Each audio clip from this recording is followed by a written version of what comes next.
चलिए, तो हम लोगों ने चर्चा की थी पहले, आपको याद हो, अभी हम लोग जो प्रॉफिट एंड लॉस अकाउंट बना रहे थे, मतलब हमने ट्रेडिंग और प्रॉफिट एंड लॉस अकाउंट बनाना सीखा। इसमें अभी एडजस्टमेंट नहीं थे, सीधा सीधा आपके पास ट्रायल बैलेंस था और ट्रायल बैलेंस से आपने प्रॉफिट एंड लॉस और ट्रेडिंग अकाउंट बना लिया। इसमें रटने की भी आवश्यकता नहीं थी। आपको सोचना है कि जो खर्चे फैक्ट्री में हुए होंगे या उस वस्तु पे डायरेक्ट हुए होंगे, चाहे वहां की लेबर हो, चाहे वहां की वेजेस हो, चाहे वहां पर पावर हो, फ्यूल हो, जो खर्चे सामान बनने में लगे हैं, वो सारे खर्चे आपने ट्रेडिंग में डाल दिए। और सामान बनने के बाद भी बहुत सारे खर्चे होते हैं, जो जैसे ऑफिस के खर्चे होते हैं, है ना, सेलिंग के खर्चे होते हैं, क्योंकि ऐसा थोड़ी ना है कि आपने सामान बना दिया और वो बिक गया, है ना। आपका सामान बहुत अच्छा रहे लेकिन जंगल में मोर नाचा, किसने देखा, है ना। जब तक तुम उस मोर की वीडियो बना के सोशल मीडिया पे उसको अपलोड नहीं करोगे, उसको वायरल नहीं करोगे, तब तक पता नहीं चलेगा कि मोर नाचा हो, बहुत अच्छा नाचा है ना। इसी तरीके से आपका प्रोडक्ट बहुत अच्छा है लेकिन अगर लोगों ने देखा ही नहीं है तो आपका प्रोडक्ट बिकेगा भी नहीं। इसलिए आपको उसको बेचने के लिए भी खर्चे करने पड़ते हैं। जब वो खर्चे करोगे तब आपका प्रोडक्ट जाके बिकेगा। तो ये सब जो बाहर के खर्चे हैं, मतलब प्रोडक्ट बनने के बाद जो खर्चे आप करते हो, वो आप फिर P&L अकाउंट में करते थे। तो यहां तक तो आपको कोई समस्या नहीं थी। अब तीसरी एक नई चीज इसमें आ रही है जिसमें हम लोग एडजस्टमेंट करेंगे। एडजस्टमेंट करने का मतलब ये होता है कि हमें कुछ नई बातों का पता चला जो कि हमने की ही नहीं, मतलब जिनकी अभी जर्नल एंट्री भी नहीं बनी। उदाहरण के लिए आपने सैलरी दी 1 लाख रुपए और आपने कहा कि salary account debit to cash, तो ट्रायल बैलेंस में सैलरी में 1 लाख रुपीस का बैलेंस आ गया और वो बैलेंस आपने P&L अकाउंट में लिख दिया कि सैलरी हमने 1 लाख दी है। लेकिन एकदम से आपको पता चला कि ये सैलरी तो 10 महीने की है और बंदों ने तो 12 महीने पूरा काम किया है। तो एक्रूअल कॉन्सेप्ट कहता है कि नहीं, जितना काम कर लिया है वो पूरा आप प्रॉफिट एंड लॉस में से घटाइए।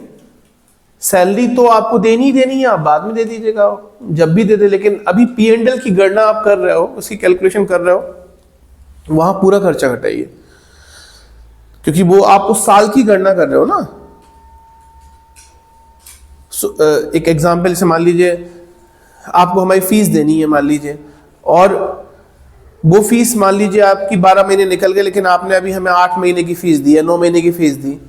तो हम इस साल की अगर प्रॉफिट की कैलकुलेशन कर रहे हैं तो हम उस इनकम में तो पूरे 12 महीने की लिखेंगे ना। भले ही तुम वो 12 महीने की 3 महीने की फीस हमें बाद में दो, लेकिन कभी ना कभी तो दोगे ना। तो हमारा इस महीने की अर्निंग तो हो ही गई ना, इस साल की अर्निंग तो वही होगी। हम कहें कि नहीं तुम जब दोगे तब लिखेंगे, तो पूरी कैलकुलेशन ही खराब हो जाएगी हमारी। हमें कैसे पता चलेगा कि इस साल हमने कितना पैसा हमने प्राप्त किया, हमें पता ही नहीं चलेगा।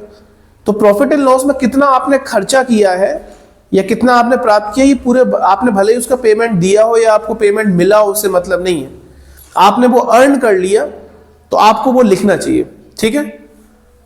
तो आपने मान लीजिए सैलरी नहीं दी, तो आपने सैलरी जितनी दी है आप तो एंट्री उतने की ही करेंगे। फिर जो आपने नहीं दी है, तो प्रॉफिट एंड लॉस की कैलकुलेशन जब हम लोग करते हैं तो हमने जो सैलरी नहीं दी है वो भी हम लिखेंगे, वो भी हम उसको ऐड करेंगे, ठीक है। अब जब आप उसकी ऐड करोगे तो फिर आपको उसकी जर्नल एंट्री करनी पड़ेगी। तो जर्नल एंट्री आपको उसकी मन में करनी है, ठीक है। जैसे मान लीजिए अभी हमने कहा कि सैलरी आपकी 2 महीने की बाकी है, आपने नहीं दी, तो आप जब P&L अकाउंट में उसको ऐड करोगे तो आप एंट्री बनाओगे salary account debit to outstanding salary. ये आप मन में बना लोगे कि आउटस्टैंडिंग सैलरी की एंट्री ये होती है salary account debit to outstanding salary. अब इसका मतलब हुआ कि यहाँ पे 2 इफेक्ट्स हो गए, एक सैलरी का हो गया और एक आउटस्टैंडिंग सैलरी का। तो अब आपको ये पता है कि सैलरी जाती थी P&L अकाउंट में, तो सैलरी आपने ऑलरेडी 10 महीने की लिखी हुई है वहां पे। 2 महीने की सैलरी आपने अभी नहीं लिखी है क्योंकि वो आपने दी ही नहीं थी, लेकिन मैंने कहा कि वो लिखनी है। तो आप क्या करेंगे, उस सैलरी में वो 2 महीने की सैलरी क्या कर दोगे, ऐड कर दोगे। तो यहां पे वो सैलरी आ गई। अब दूसरा इफेक्ट है आउटस्टैंडिंग सैलरी।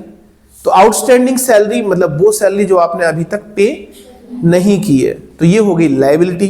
तो दूसरा इफेक्ट हो जाएगा आपका कि ये बैलेंस शीट में लायबिलिटी की साइड चली जाएगी। तो जब भी कोई एडजस्टमेंट होगा तो एडजस्टमेंट की खास बात यही है कि वो नई चीज आपको पता चली है और उसका आपको अभी पूरा इफेक्ट, मतलब आपने उसकी जनरल एंट्री भी नहीं की है। तो जनरल एंट्री नहीं की है, तो जनरल एंट्री करेंगे तो ऑब्वियसली जनरल एंट्री में एक डेबिट होता है, क्रेडिट होता है, यानी उसके दो इफेक्ट बनेंगे। अब वो दो इफेक्ट कहाँ कहाँ जाते हैं ये आपने पता है ना।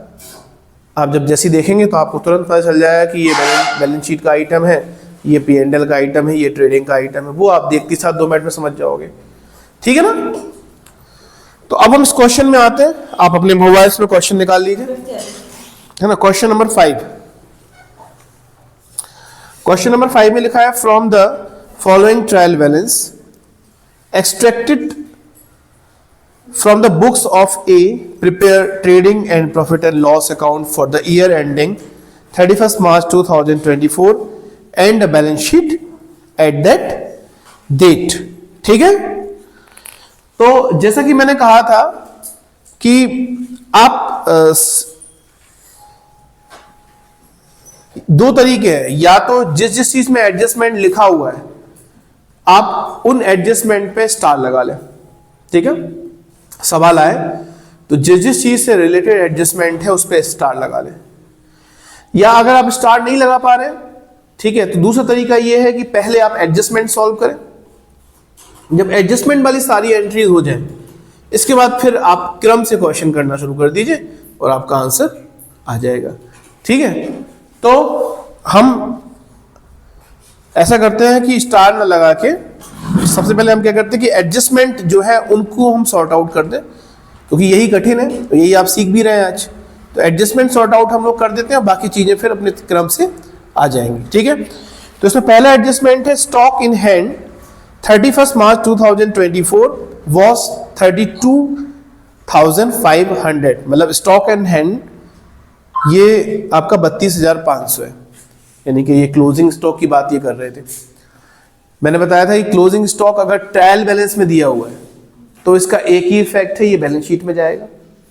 लेकिन अगर क्लोजिंग स्टॉक ट्रायल बैलेंस की जगह बाहर लिखा हुआ है, एडजस्टमेंट में लिखा हुआ है, यूजली आपको एडजस्टमेंट में लिखा मिलेगा, तो इसका मतलब है कि इसकी जनरल एंट्री भी अभी नहीं हुई है। तो जनरल एंट्री के लिए इसका क्या बनेगा, trading account debit to closing. तो एक तो ये ट्रेडिंग अकाउंट में जाएगा और एक ये क्लोजिंग स्टॉक तो है ही, ठीक है। तो सबसे पहले क्लोजिंग स्टॉक की कर लो। तो ट्रेडिंग में कहां जाता है closing stock, by closing stock, यही करते थे आप लोग। और कितना है 32,500, और साथ में ये बैलेंस शीट में एसेट साइड जाता है, तो आप लिखेंगे क्लोजिंग स्टॉक 32,500। नेक्स्ट एडजस्टमेंट आप देखें, लिखा है depreciate building at 5%, furniture at 10%, loose tools are revaluate at 50,000 at the end of the year. मतलब बिल्डिंग को हमें 5% डेप्रिशिएट करना है, कम करना है, फर्नीचर को 10% कम करना है। सब मोबाइल देख रहे हो कि नहीं देख रहे हो, फर्नीचर को 10% कम करना है और लूज टूल्स को रिवैल्यूएट करना है। लूज टूल्स पहले कितने के थे, उसमें लिखा होगा, आपको दिख रहा होगा, लूज टूल्स थे पहले 62,500 रुपए के थे और इसको रिवैल्यूएट करना है 50,000, मतलब लूज टूल्स की वैल्यू आपने कर दी कम, ठीक है। तो तीनों में डेप्रिसिएशन लगेगा। तो सबसे पहले डेप्रिसिएशन किसका पार्ट है, प्रॉफिट एंड लॉस का। तो हम थोड़ी सी जगह छोड़ के और लिखेंगे टू डेप्रिसिएशन, ठीक है। ऑन सबसे पहले क्या है, बिल्डिंग। बिल्डिंग के बाद फिर कौन है, फर्नीचर, और फर्नीचर के बाद कौन है, लूज टूल्स, है ना, लूज टूल्स। तो बिल्डिंग में डेप्रिसिएशन लग रहा है 5%। तो बिल्डिंग है कितने की आपकी, 75,000 की, ठीक है। 75,000 का 10% 7,500, इसका आधा कर दो तो 5% हो जाएगा। तो 75 का आधा कितना होता, 37.5, ठीक है। तो 3750 हो जाएगा। तो बिल्डिंग का कितना लग गया, 3750। दूसरा इफेक्ट क्या होगा, एसेट साइड लिखेंगे आप क्या, बिल्डिंग, और बिल्डिंग में 75,000 लिखेंगे, और 75,000 में से कितना कम हो गया? 3750। तो बिल्डिंग कितने की बची है आपकी? 250, 1 और 7, मतलब 71,250 की बची है ना? कितने की बची? 71,250 रुपए की बिल्डिंग बची।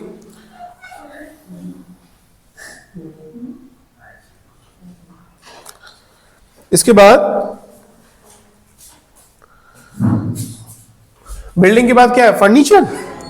फर्नीचर में कितना है? 10% है ना, 10%। और फर्नीचर है कितने के? 6400 रुपए के। 6400 का 10% 640। ठीक है, तो फर्नीचर कितना हो गया? 640 रुपए। और यहां लिखेंगे हम लोग फर्नीचर 6400, और इसमें माइनस करेंगे 640। ये तो हो गया 60 हासिल आई, एक 7 हो गया, 14 में से 7 गया, 7 बचाइए, 5,760 रुपए। और किस तरह? लूज टूल्स है ना। लूज टूल्स ये कह रहे हैं कि रिवैल्यूएट करके 50,000 कर दिए। मतलब लूज टूल्स पहले कितने के थे? 62,500 के, अब कितने के कर दिए इन्होंने? 50,000 के। यानी कि 62,500 में से 50,000 घटाएंगे तो मतलब 12,500 रुपए का इन्होंने डेप्रिसिएशन इसमें लगा दिया। तो लूज टूल्स का डेप्रिसिएशन कितना हो गया? 12,500। और लूज टूल्स अब बचे कितने के? 50,000 के। कितने के बचे? लूज टूल्स कितने के बचे हैं आपके?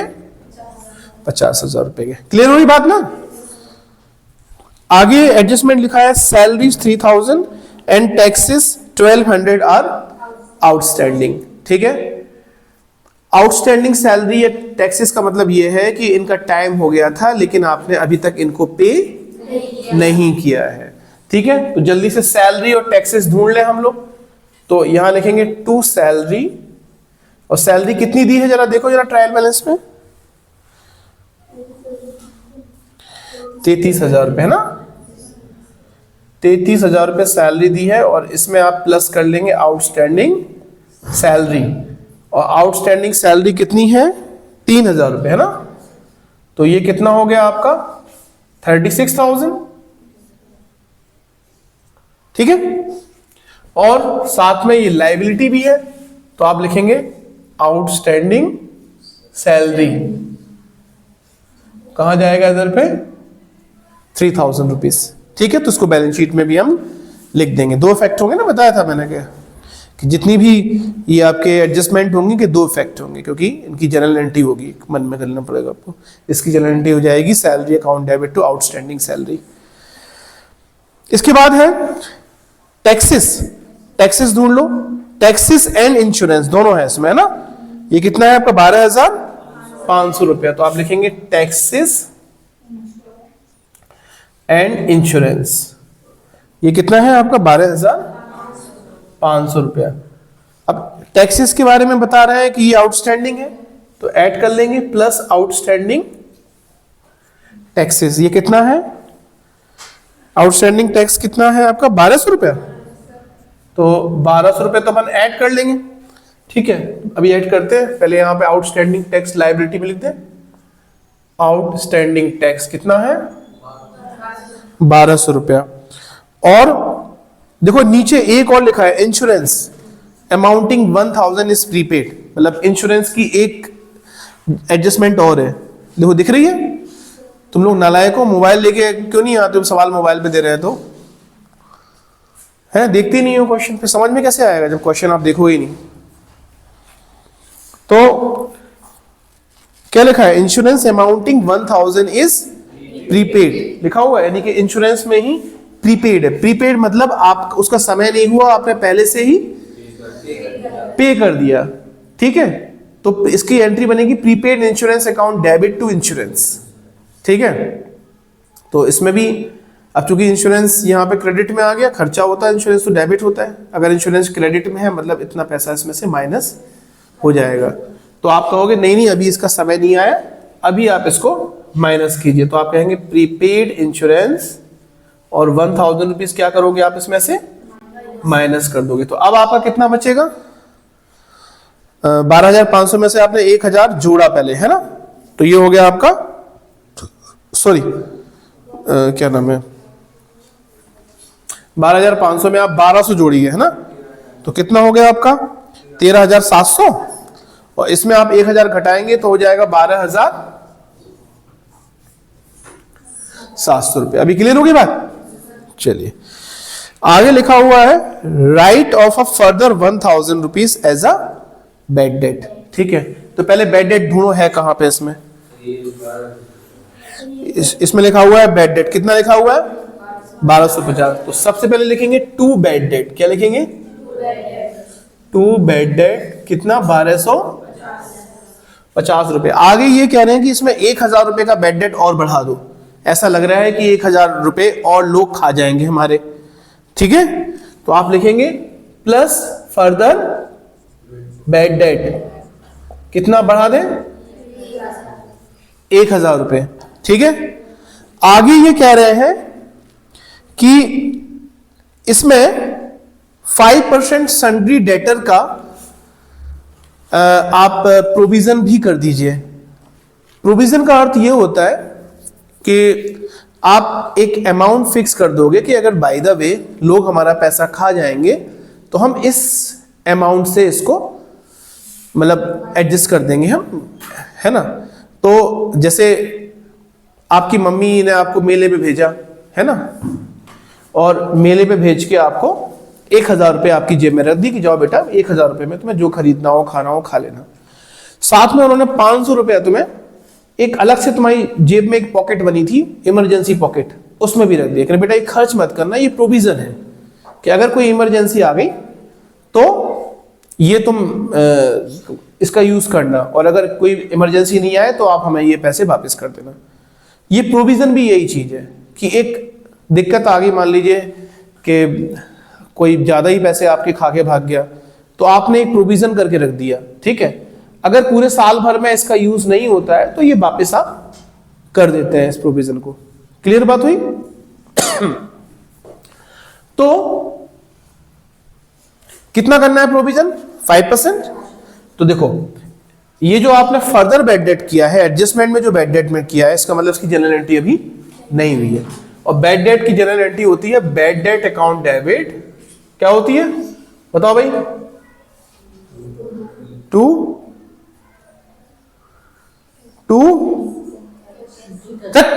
कैश होती है, नालायक। 1,000 एंट्री करा चुके हम बैड डेट की, इसके बावजूद भी तुम लोग पता है ना पढ़ना है ना वीडियो देखना है, मतलब इतना ऐसे गंदे बच्चे कैसे हो सकते यार। Bad debt account debit to debtor, ठीक है, तो इसके भी दो इफेक्ट होंगे, यानी कि डेटर यहां पे क्रेडिट है जबकि डेटर तो एसेट है।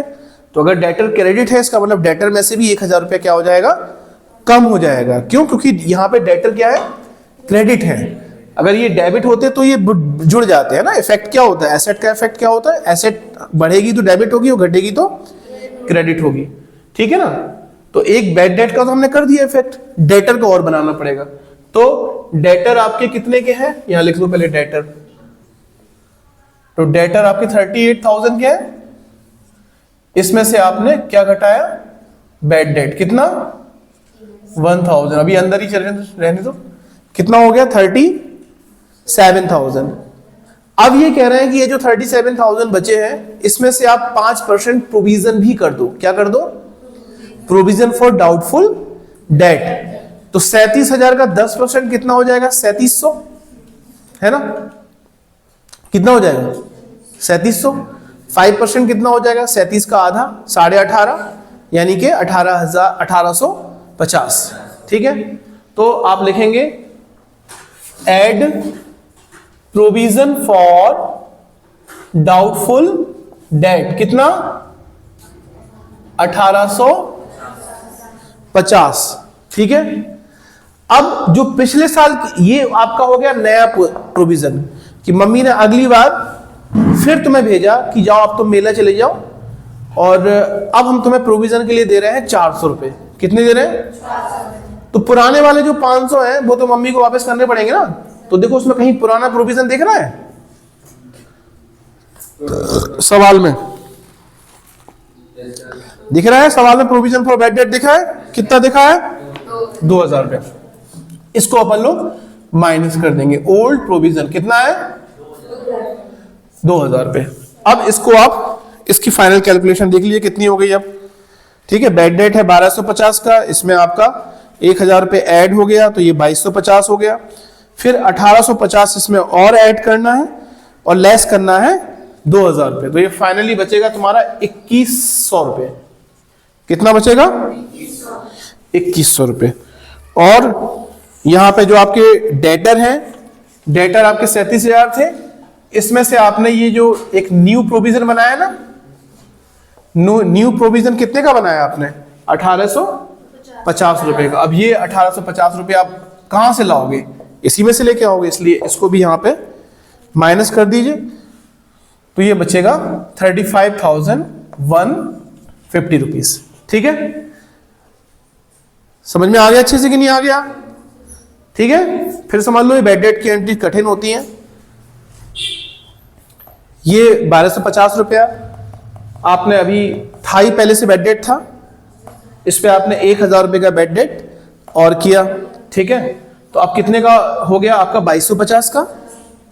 साथ में इन्होंने कहा कि जो पैसे बचे, मतलब डेटर का 5% आप प्रोविजन भी कर दीजिए, तो डेटर का 5% इन्होंने प्रोविजन भी कर दिया 1850 रुपये, है ना।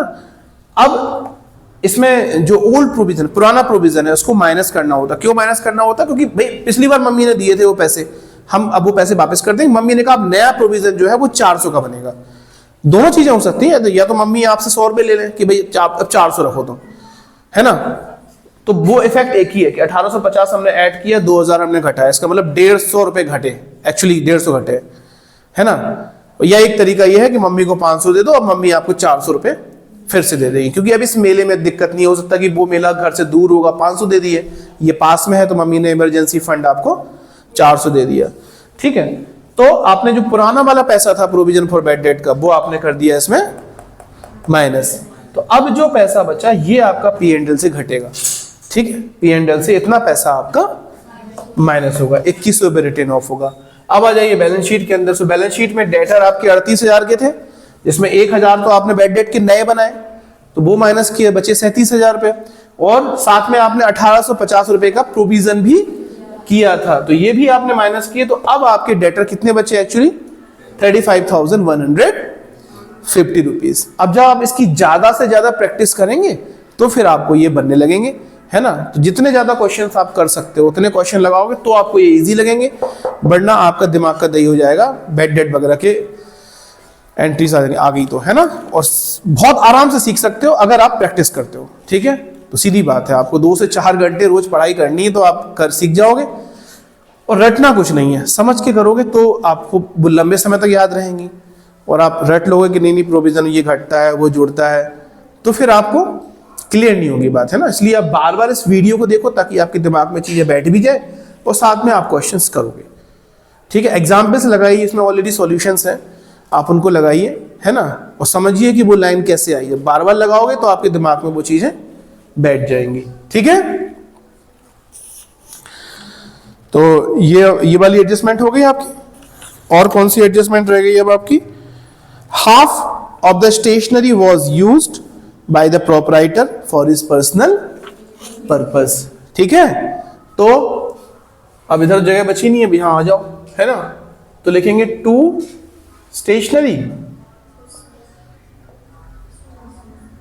स्टेशनरी है कितने की? 4500 की, 4500 की। इसमें से आधी ड्राइंग है। क्या है? क्यों है ड्राइंग? क्योंकि वो कह रहा है कि इसने आधी इसमें अपने घर के यूज के लिए, मतलब ऑफिस के लिए स्टेशनरी आई 4500 की, उसने क्या किया आधी स्टेशनरी अपने बच्चों को दे दी, जाओ बेटा तुम पढ़ो। तो बिजनेस पागल थोड़ी ना है, बिजनेस कहेगा ठीक है हम तुम्हारी कैपिटल से काट लेंगे पैसे। तो ये बन गई आपकी ड्राइंग, और ड्राइंग 4500 का आधा कितना हो गया 2250। तो बचे कितने यहाँ पे 2250, और साथ में जब भी आप कैपिटल लिखेंगे, कैपिटल कितनी है आपकी? कैपिटल अकाउंट लिखा है 1,25,000 है, 1,25,000। इसमें से आप ड्राइंग माइनस कर ले 2250, 50 रुपए। अभी नेट प्रॉफिट और जुड़ेगा, फिर अपन वहां लिखेंगे बाहर, ठीक है। बस अब आप क्रम, आपके एडजस्टमेंट वाली टेंशन खत्म। अब आप क्रम से चलिए। सबसे पहले क्या लिखा है? फर्नीचर। फर्नीचर का काम अपन ने कर दिया। लूज टूल्स, इसका भी काम हो गया। फिर बिल्डिंग, इसका भी हो गया। कैपिटल का भी हो गया। बैड डेट का भी हो गया। प्रोविजन का भी हो गया। सन्ड्री डेटर, क्रेडिटर का नहीं हुआ है ना। डेटर तो कर दिया अपन ने। क्रेडिटर कितने हैं? 25,000 है ना। तो आप यहां लायबिलिटी साइड में लिखेंगे क्रेडिटर्स, और कितने हो गए? 25,000 के। आप क्रेडिटर के बाद स्टॉक दिया है, ओपनिंग स्टॉक। 1 अप्रैल मैंने बताया था ओपनिंग स्टॉक होता है, कितना है? 34,600। तो आप यहां लिखेंगे टू ओपनिंग स्टॉक, कितना? 34,600 रुपए। स्टॉक हो गया। स्टॉक के बाद परचेज एंड सेल्स दोनों लिखा है। परचेज रिटर्न भी है, सेल्स रिटर्न भी है। चलो ठीक है, तो पहले परचेज लिखना है। डेबिट साइड परचेज होगा, क्रेडिट साइड सेल्स होगी, बताया था मैंने।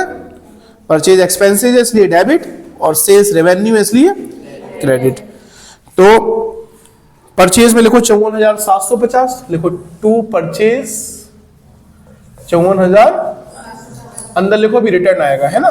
और इधर पे बाय सेल्स, इसके बगल वाला है 1,54,500। अब इनके रिटर्न देख लो।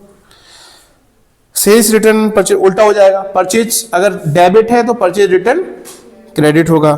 तो परचेज रिटर्न 1250 हो गया, माइनस 1250, ये हो गया आपका परचेज रिटर्न। तो 0, 5 में से 5 गया 0, 7 में से 2 गया 5, 4 में से 1 गया 3, 5, कितना हो गया? 53,500। ऐसे ही सेल्स रिटर्न में से भी माइनस कर दो, ठीक है। तो सेल्स रिटर्न कितना हो गया? 2000, इसमें से आप घटाएंगे 2000, तो ये हो जाएगा 1,52,500। 1,52,500 रुपए हो गए, ठीक है। आ रहा समझ में? ये हो गया आपका 1,52,500 रुपए। सेल्स का काम हो गया। अब आ जाओ बैंक ओवरड्राफ्ट। बैंक ओवरड्राफ्ट क्या होता है जानते हो तुम लोग? लिखाया है मैंने। बैंक ओवरड्राफ्ट का मतलब क्या होता है? सुनो मेरी बात। बैंक ओवरड्राफ्ट क्या होता है? जैसे मान लीजिए ये हिमांशी है, ठीक है। इनका बैंक में बैलेंस है 10,000 रुपए। कितना है? और बैंक वालों से इनकी बड़ी अच्छी दोस्ती है, मतलब ये बार बार बढ़िया कस्टमर है बैंक की, बैंक इनको खूब मानता है। इनको पेमेंट देना था प्रिंसी को 20,000 रुपए का।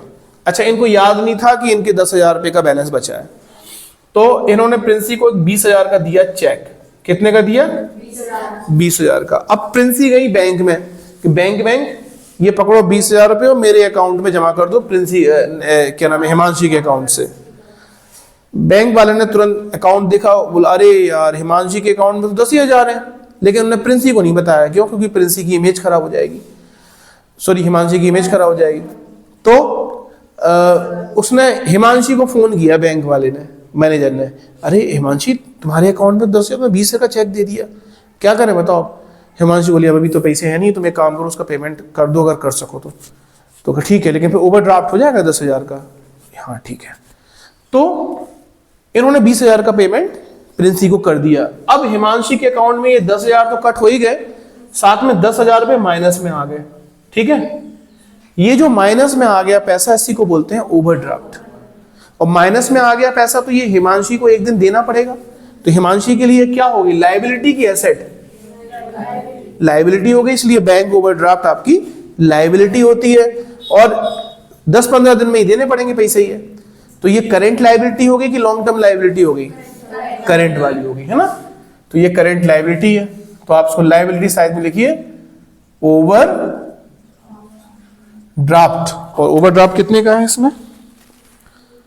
बैंक ओवरड्राफ्ट कितना दिया हुआ है? 28,500 का। तो आप लिखेंगे 28,500 रुपए।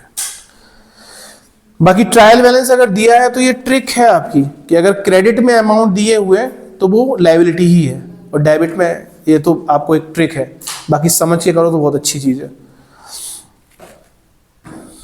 फिर स्टेशनरी का काम हो गया। इंटरेस्ट देखो, इंटरेस्ट कितना दिया है 1180 और डेबिट में लिखा हुआ है, मतलब आपने पे किया है ये इंटरेस्ट, है ना। तो आप लिखेंगे टू इंटरेस्ट 1180 रुपए। फिर है कमीशन, कमीशन क्रेडिट में लिखा है 3750 लिखा है, इसका मतलब आपने ये आपको ये मिला है, ठीक है। तो क्रेडिट साइड लिखेंगे पैसा मिला है, तो आप लिखेंगे बाई कमीशन 3750 रुपए। कैश आ गया, कैश कहां जाता है एसेट साइड, तो आप लिखेंगे कैश और कितना है 6500 रुपए। टैक्स का काम हो गया, जनरल एक्सपेंसेस हो गया क्या, जनरल एक्सपेंस, तो जनरल एक्सपेंस लिखो 7820 टू जनरल एक्सपेंसेस कितना है 7820 रुपए। सैलरी हो गई काम, है ना। चलो बस हो गया अपना काम। अब ये जोड़ोगे आप ये दोनों, है ना, तो ये हो जाएगा आपका 1,05,500 85,000, 1,85,000, 1,85,000 अपन यहां लिखेंगे, ठीक है। और फिर 34,600 और 53,500 ये आप इसमें से घटाओगे, ठीक है। कितना बचा, ये आ जाएगा टू ग्रॉस प्रॉफिट। इसमें से इन दोनों को जोड़ के घटाओ, कितना बचा 96,000 है,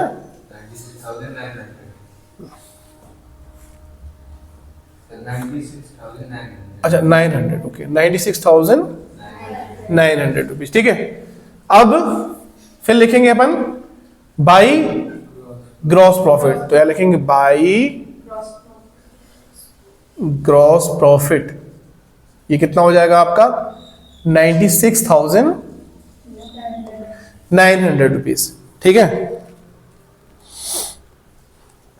बस अब आप इसमें दो ही आइटम है, इन दोनों को जोड़ लीजिए 96,900 और 3750, 650, 1,06,50, ठीक है। ये भी हो जाएगा 1,06,50। अब आप इन सबको जोड़िए और 1,06,50 में से घटाइए, करो जल्दी।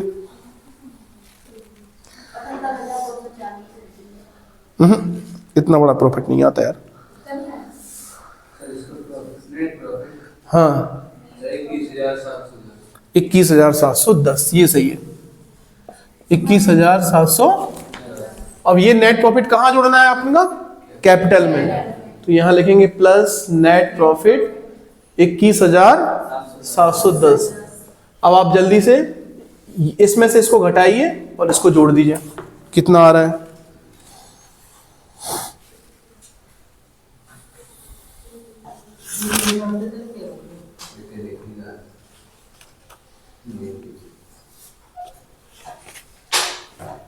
कितना हुआ 1,44,460। अब जल्दी से बैलेंस शीट के एसेट एंड लायबिलिटी दोनों साइड को आप जोड़ दीजिए और इनके टोटल इक्वल होना चाहिए।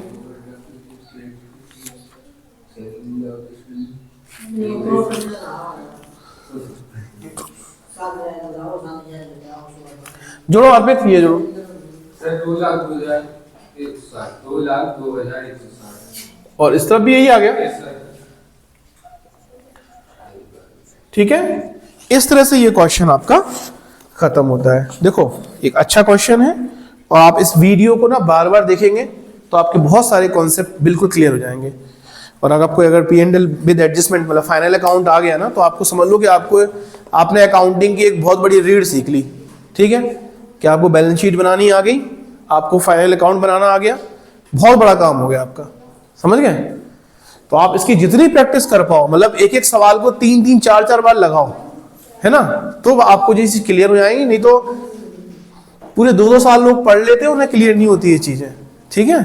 तो आपके पास अच्छी चीज ये है कि आप वीडियो देख सकते हो बार बार, है ना, क्योंकि वीडियो हम आपके हिसाब से ही कस्टमाइज कर रहे हैं। ये नॉन कॉमर्स बैकग्राउंड के स्टूडेंट हो आप लोग, तो आप लोगों के लिए ही कस्टमाइज वीडियो है, इसलिए बहुत आराम से धीरे धीरे बना रहे हैं हम इसको।